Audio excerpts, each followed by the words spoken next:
Benjamin Harrison was the 23rd President of the United States from 1889 to 1893, elected after conducting one of the first front porch campaigns by delivering short speeches to delegations that visited him in Indianapolis.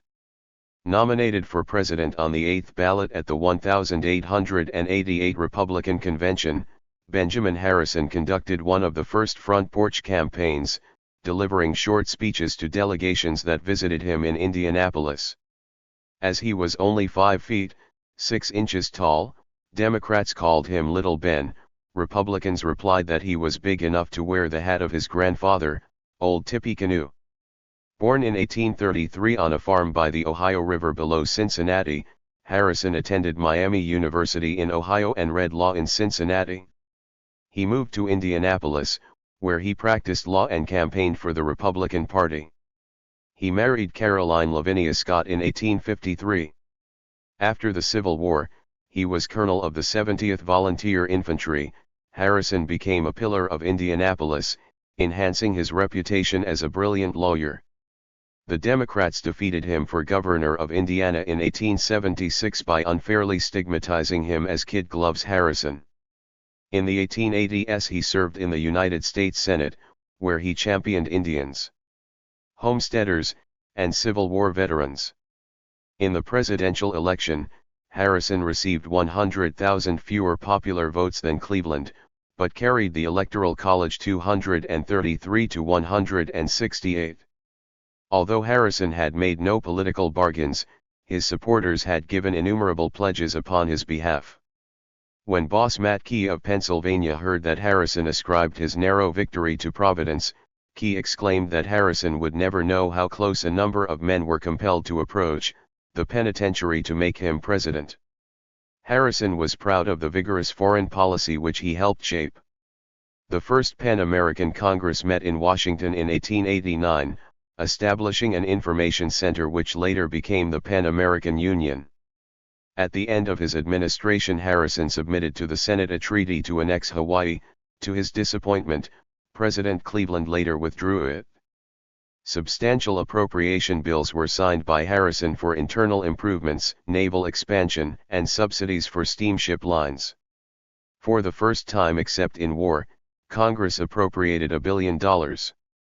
When critics attacked the billion-dollar Congress, Speaker Thomas B. Reed replied, "This is a billion-dollar country." President Harrison also signed the Sherman Antitrust Act to protect trade and commerce against unlawful restraints and monopolies, the first federal act attempting to regulate trusts.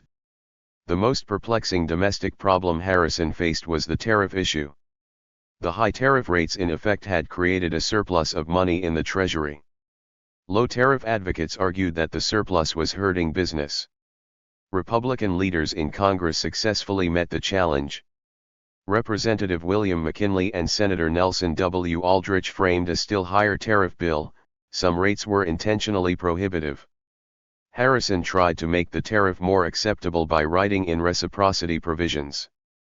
To cope with the Treasury surplus, the tariff was removed from imported raw sugar.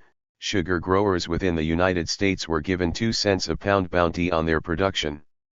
Long before the end of the Harrison administration, the Treasury surplus had evaporated, and prosperity seemed about to disappear as well.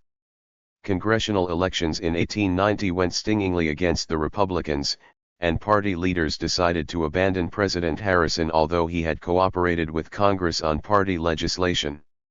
Nevertheless, his party renominated him in 1892, but he was defeated by Cleveland. After he left office, Harrison returned to Indianapolis, and married the widowed Mrs. Mary Dimmock in 1896. A dignified elder statesman, he died in 1901. Benjamin Harrison, August 20, 1833 to March 13, 1901, was an American politician who served as the 23rd President of the United States from 1889 to 1893. He was a member of the Harrison family of Virginia, a grandson of the 9th President, William Henry Harrison, and a great-grandson of Benjamin Harrison V., a founding father. A Union Army veteran and a Republican, he defeated incumbent Grover Cleveland to win the presidency. Harrison was born on a farm by the Ohio River and graduated from Miami University in Oxford, Ohio. After moving to Indianapolis, he established himself as a prominent local attorney, Presbyterian church leader, and politician in Indiana.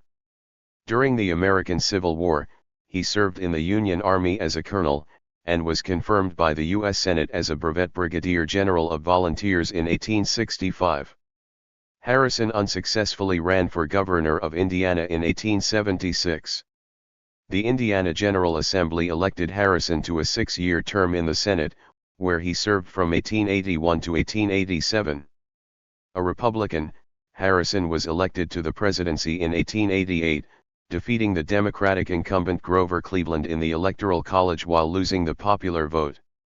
Hallmarks of Harrison's administration were unprecedented economic legislation, including the McKinley Tariff, which imposed historic protective trade rates, and the Sherman Antitrust Act. Harrison also facilitated the creation of the National Forest Reserves through an amendment to the Land Revision Act of 1891. During his administration, 6 western states were admitted to the Union.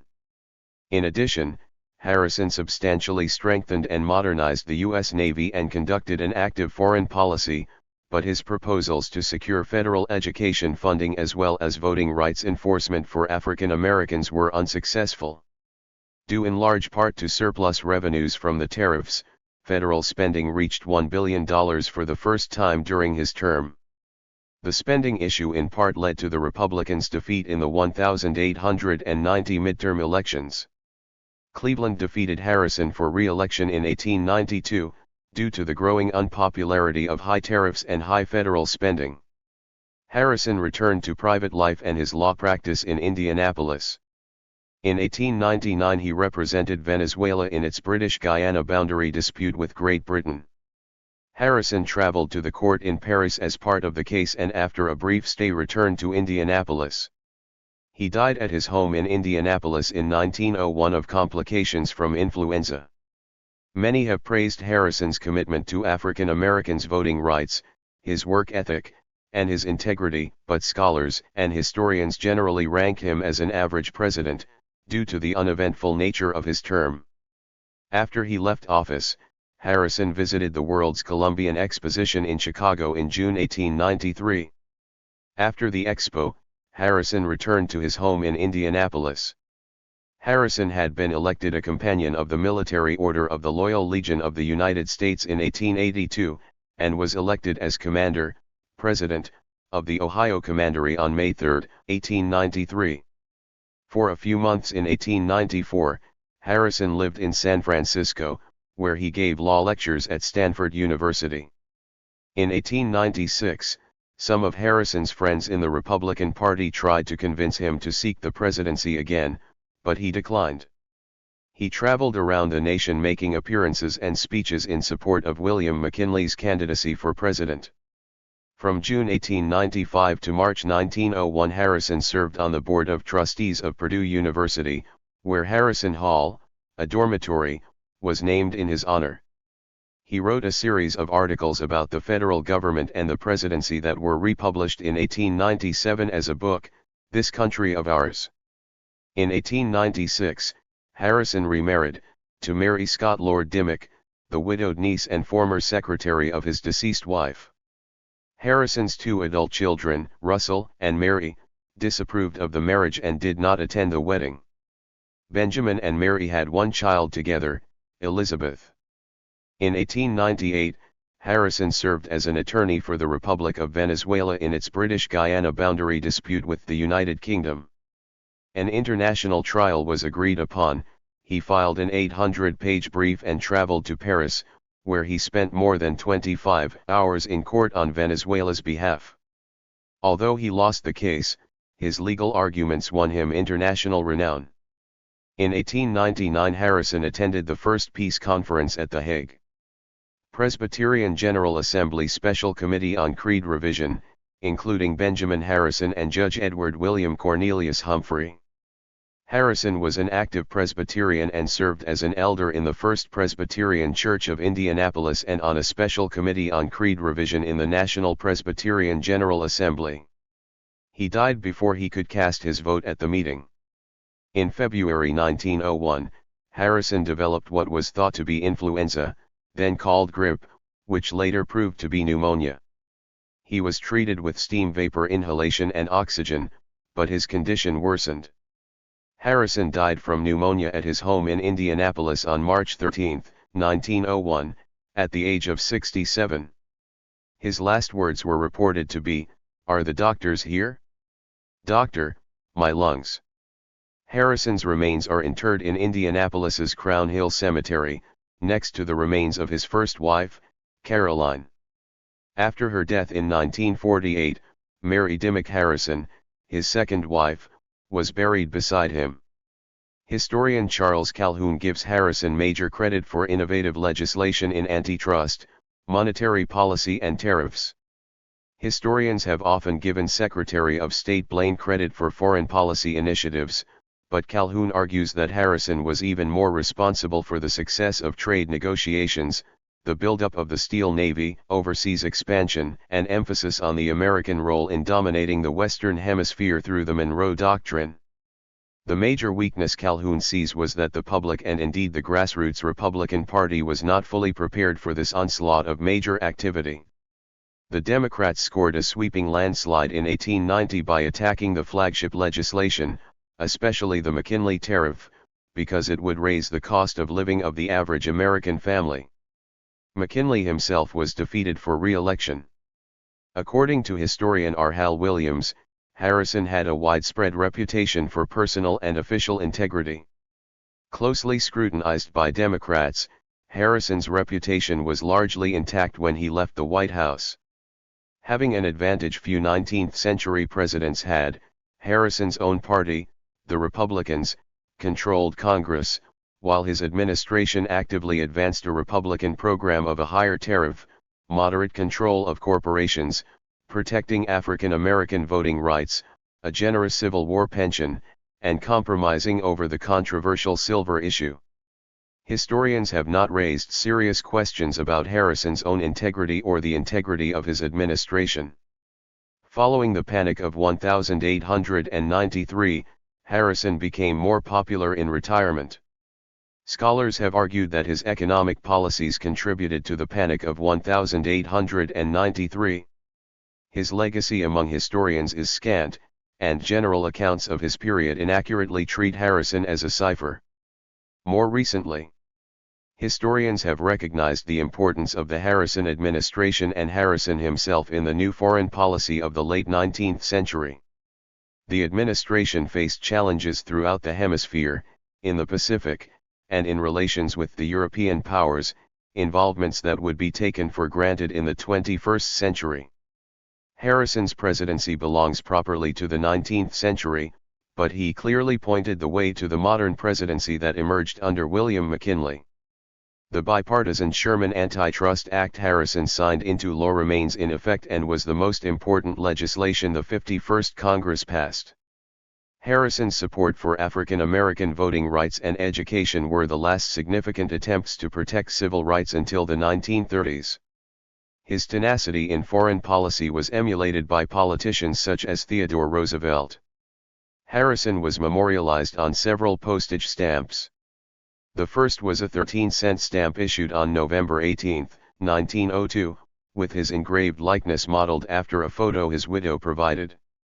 In all, Harrison has been honored on 6 U.S. postage stamps, more than most other U.S. presidents.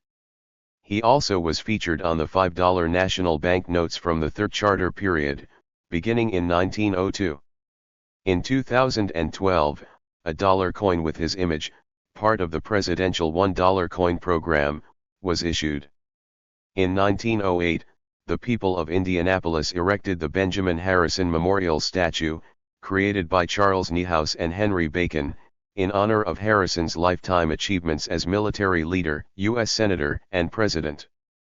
The statue is on the south edge of University Park, facing the Birch Bay Federal Building and United States Courthouse across New York Avenue.